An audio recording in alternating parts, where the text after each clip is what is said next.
बिस्मिल्लाहिर्रहमानिर्रहीम। अस्सलाम वालेकुम स्टूडेंट। उम्मीद है आप लोग खैरियत से होंगे। स्मार्ट नॉलेज में आपका खुशामदीद। आज हम जब 10th क्लास की केमिस्ट्री का पहला चैप्टर जो है केमिकल इक्विलिब्रियम, हम उसको स्टार्ट कर रहे हैं। तो चलिए आज का टॉपिक स्टार्ट करते हैं। Chemical equilibrium. इक्विलिब्रियम क्या है? इक्विलिब्रियम ये टर्म हम ज़्यादातर फिजिक्स में पढ़ते हैं। इक्विलिब्रियम मीन्स जब एक चीज़ को हम दोनों साइड से उसको बैलेंस करते हैं तो उस स्टेट को हम फिर कहते हैं कि ये इक्विलिब्रियम है। जैसा कि ये मार्कर है मेरे पास, अगर इसको हम किसी धागे से इस ऐसे पॉइंट से लटका दें कि ये बिल्कुल साकिन रहे, ना इस साइड पे ये मुड़े और ना इस साइड पे, तो उस स्टेट को हम कहते हैं कि ये इक्विलिब्रियम स्टेट है। तो इसी तरह केमिस्ट्री में भी या केमिकल रिएक्शन में भी एक इक्विलिब्रियम स्टेट होता है। तो आज हम उसकी स्टडी करते हैं। पहले हम डेफिनेशन को समझते हैं। When a chemical reaction proceed in both forward and reverse direction and attain an equilibrium state, this is called equilibrium, chemical equilibrium। एक केमिकल रिएक्शन है।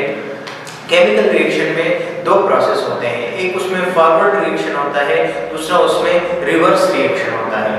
तो एक ऐसा रिएक्शन जिसमें रिएक्टेंट्स जो है वो मिलके प्रोडक्ट बनाता है और प्रोडक्ट जो है वो वापस रिएक्टेंट में कन्वर्ट होता है, तो उस स्टेट को हम, और एक ऐसा स्टेज उसमें आता है कि वो दोनों इक्विलिब्रियम में यानी वो बराबर होते हैं। जितना प्रोडक्ट बनता है उतना उससे वापस रिएक्टेंट्स बनते हैं, तो उस स्टेज को फिर हम कहते हैं केमिकल इक्विलिब्रियम। फिर केमिकल इक्विलिब्रियम का एग्जांपल है जो हम डेली लाइफ में अगर हम ऑब्जर्व करें तो हम सांस लेते हैं, उसमें हम ऑक्सीजन जो है वो हम अंदर ले जाते हैं, हम कंज्यूम करते हैं, और उसके बदले में हमारी बॉडी में कार्बन डाइऑक्साइड बनता है। तो कभी आपने सोचा है कि ये ऑक्सीजन कहाँ से आता है? ये कार्बन डाइऑक्साइड जो हमारी बॉडी से रिलीज होता है वो कहाँ पे जाता है? तो ये कुदरत ने उसके लिए एक निज़ाम बनाया हुआ है। इंसान जो है वो करता है ब्रीथिंग या उसको रिस्पिरेशन बोलते हैं, जिसमें इंसान या जो दूसरे एनिमल्स हैं वो क्या करते हैं, वो ऑक्सीजन लेते हैं और कार्बन डाइऑक्साइड रिलीज करते हैं। उसके बदले में प्लांट्स जो है वो फोटोसिंथेसिस करते हैं। तो फोटोसिंथेसिस के दौरान वो ऑक्सीजन जो है उसको प्रोड्यूस करते हैं और कार्बन डाइऑक्साइड वो कंज्यूम करते हैं। तो जो ऑक्सीजन हम इस्तेमाल करते हैं वो प्लांट से आता है, और जो कार्बन डाइऑक्साइड हम रिलीज करते हैं वो प्लांट्स के पास जाता है और वो प्लांट उसको कंज्यूम करता है, उसके बदले में वो ऑक्सीजन बनाता है। ये हो गया केमिकल इक्विलिब्रियम का एग्जांपल।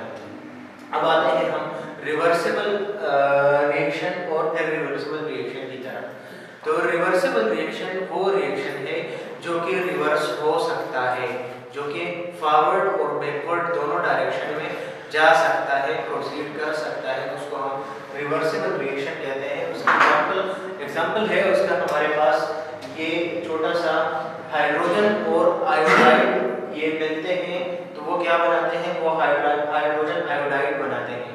अब अगर उन दोनों को हम वापस हीट अप करें तो उससे हाइड्रोजन और आयोडीन वापस बनेगा। तो ये हो गया क्या? ये हो गया रिवर्सिबल रिएक्शन। रिवर्सिबल रिएक्शन को हम डबल एरो से जाहिर करते हैं।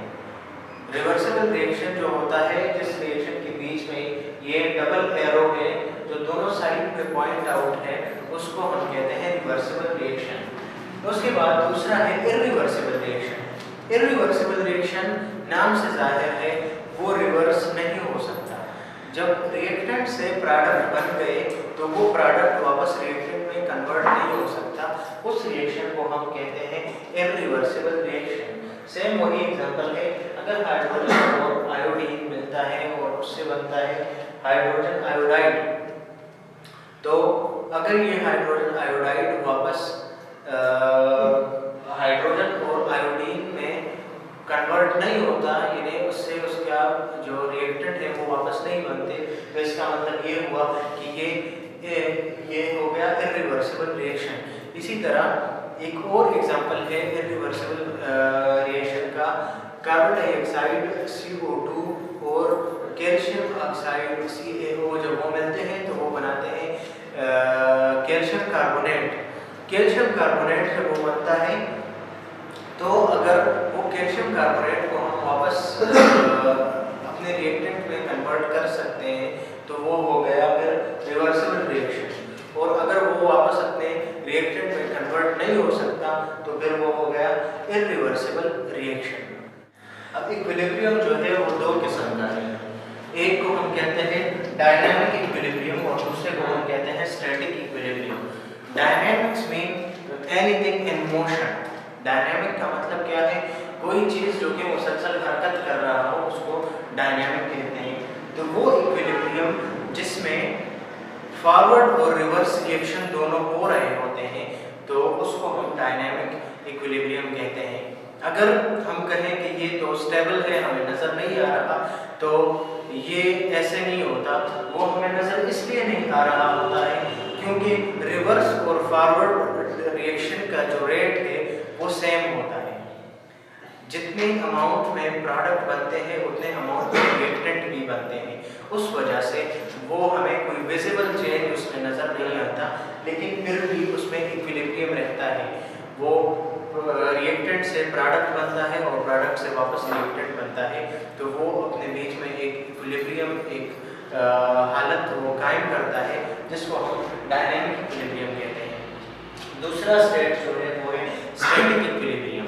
स्टैटिक इक्विलिब्रियम का मतलब ये है कि एक रिएक्शन है वो परफॉर्म हो रहा है, लेकिन एक स्टेज ऐसा आ गया जिसके बाद वो आगे प्रोसीड नहीं होता, वो सीज हो जाता है, मतलब वो बंद हो जाता है। जितना उसके रिएक्टेंट से प्रोडक्ट बना है वो प्रोडक्ट वापस रिएक्टेंट में कन्वर्ट नहीं हो रहा होता, तो उस स्टेज पर हम कहते हैं स्टैटिक इक्विलिब्रियम। स्टैटिक मीन जैसे वर्ड जैसे जाहिर है कि स्टैटिक ये साकिन होता है, सकूनत इख्तियार कर लेता है, मतलब ये कि उसमें और फॉरवर्ड और रिवर्स रेट जो है वो नहीं होता, तो उसको फिर हम स्टैटिक इक्विलिब्रियम कहते हैं। मेरे स्टूडेंट, आपको आज का लेक्चर समझ आ गया होगा। अगर आज के लेक्चर के बारे में आपने कोई सवाल करना है, कोई चीज़ आपको समझ नहीं आई हो, तो आप कमेंट सेक्शन में आप पूछ सकते हैं और नेक्स्ट लेक्चर का इंतज़ार करें। नीचे डिस्क्रिप्शन में मेल एड्रेस दिया हुआ है, अगर किसी को कोई क्वेश्चन पूछना हो तो वो उस पर भी हमें मेल कर सकते हैं, या आपकी कोई सजेशन हो हमारे इस काविश को बेहतर बनाने के लिए तो उसको हम वेलकम करेंगे। हमारे वीडियो को लाइक और कमेंट करें और चैनल को सब्सक्राइब करें ताकि हमारी हौसला अफजाई हो और हम आपके लिए और भी जोश और जज्बे से वीडियोस लाते रहें।